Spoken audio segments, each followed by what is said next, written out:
Assalamualaikum warahmatullahi wabarakatuh. Kami dari kelompok 1 yang beranggotakan saya, Muhammad Adira Putra Nur, dan Ibnu Januara Harja, dan Aditya Pratama, ingin mempresentasikan paradigma post-positivisme.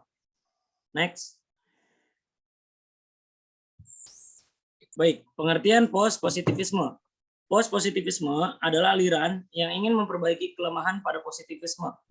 Post-positivisme sependapat dengan positivisme bahwa realitas itu memang nyata, ada sesuai hukum alam.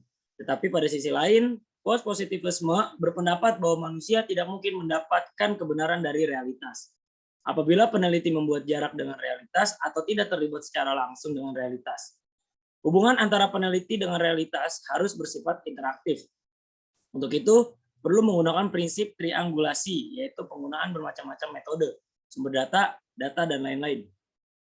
Paradigma ini merupakan aliran yang ingin memperbaiki kelemahan-kelemahan positivisme, yang hanya mengandalkan kemampuan pengamatan langsung terhadap objek yang diteliti. Next.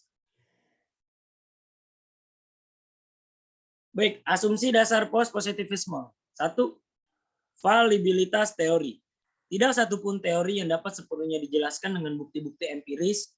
Bukti empiris memiliki kemungkinan untuk menunjukkan fakta anomali. 2. Fakta tidak bebas, melainkan penuh dengan nilai. 3. Interaksi antara subjek dan objek penelitian. Hasil penelitian bukanlah reportase objektif, melainkan hasil interaksi manusia dan semesta yang penuh dengan persoalan dan senantiasa berubah. Next. Selanjutnya akan dibacakan dengan teman saya.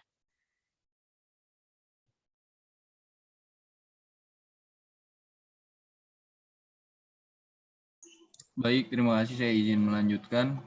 Yang keempat ada asumsi dasar post-positivisme tentang realitas adalah jamak individual. Yang kelima, hal itu berarti bahwa realitas atau perilaku manusia tidak tunggal, melainkan hanya menjelaskan dirinya sendiri menurut unit tindakan yang bersangkutan. Dan yang keenam, fokus kajian post-positivisme adalah tindakan-tindakan atau actions manusia sebagai ekspresi dari sebuah keputusan. Selanjutnya, ada sistem keyakinan dasar post-positivisme. Menurut Buba, sistem keyakinan dasar pada peneliti post-positivisme adalah sebagai berikut. 1. Ontologi. Ontologi bersifat kritikal realisme.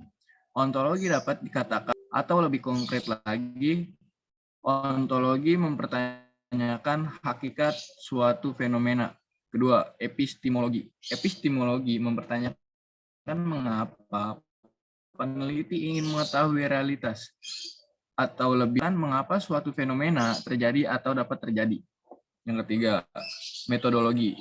Metodologi mempertanyakan bagaimana cara peneliti menemukan pengetahuan, atau lebih konkret lagi, metodologi mempertanyakan cara atau metode apa yang digunakan oleh peneliti untuk menemukan pengetahuan.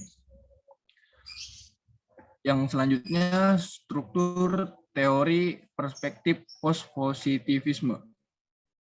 Robert Dubin menyatakan bahwa sebuah teori terdiri dari satuan-satuan pembentuk. Suatu teori harus dibagi dalam unit tertentu.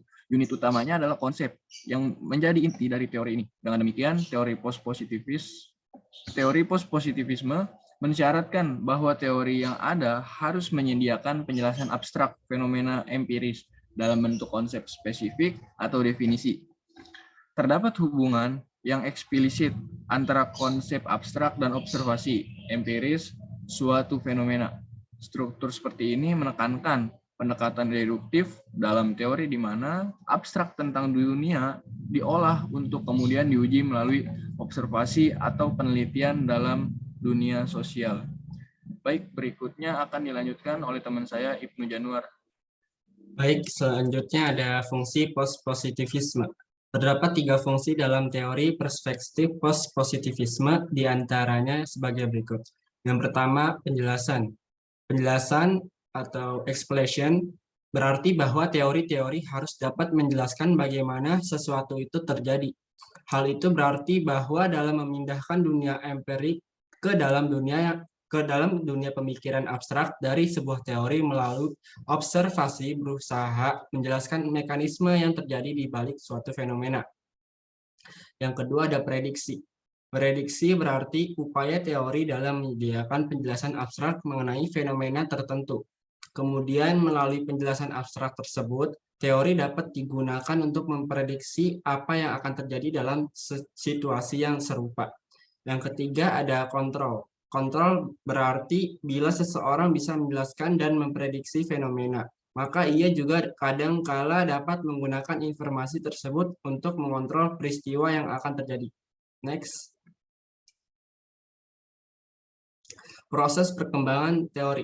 Faktor utama dalam pengembangan teori dari pertumbuhan ilmu pengetahuan dalam tradisi post-positivisme adalah keterus-terangan kalangan post-positivisme mengembangkan teori mengakumulasi pengetahuan tentang dunia melalui proses pengujian teori secara empirik.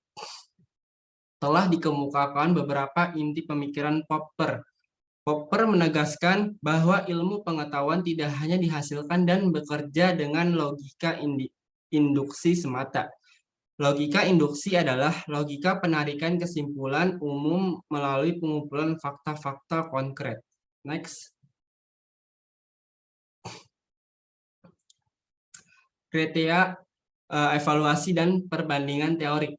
Ada beberapa cara umum untuk mengevakuasi kualitas sebuah teori, termasuk tingkat kesuksesan sebuah teori dalam memecahkan persoalan empiris, konseptual dan praktis, atau untuk mengontrol sejauh mana solusi sebuah teori yang lainnya, dan sejauh mana teori tersebut dapat memajukan sebuah cara dalam memecahkan masalah baru.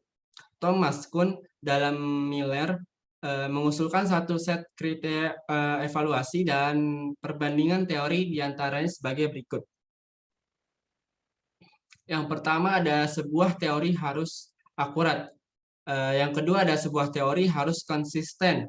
Yang ketiga ada sebuah teori harus memiliki ruang lingkup yang luas. Keempat, sebuah teori harus sederhana. Dan yang kelima, sebuah teori harus menghasilkan. Oke, next. Selanjutnya akan saya balikan lagi ke Adira. Ya baik, cukup sekian presentasi dari kelompok kami. Jika ada kekurangan atau kesalahan kata, mohon dimaafkan. Wassalamualaikum warahmatullahi wabarakatuh. Waalaikumsalam warahmatullahi wabarakatuh. Saya izin ngasih kesimpulan. Jadi kesimpulannya perspektif post-positivisme juga membawa pengaruh besar pada ilmu sosial, termasuk ilmu komunikasi, melalui kritik yang mendasar terhadap positivisme yang terlalu realis, bebas nilai, memisahkan subjek dan objek penelitian. Post-positivisme memberikan model penelitian khas dalam ilmu sosial. Walaupun demikian, post-positivisme juga tidak lepas dari kelemahan. Terima kasih.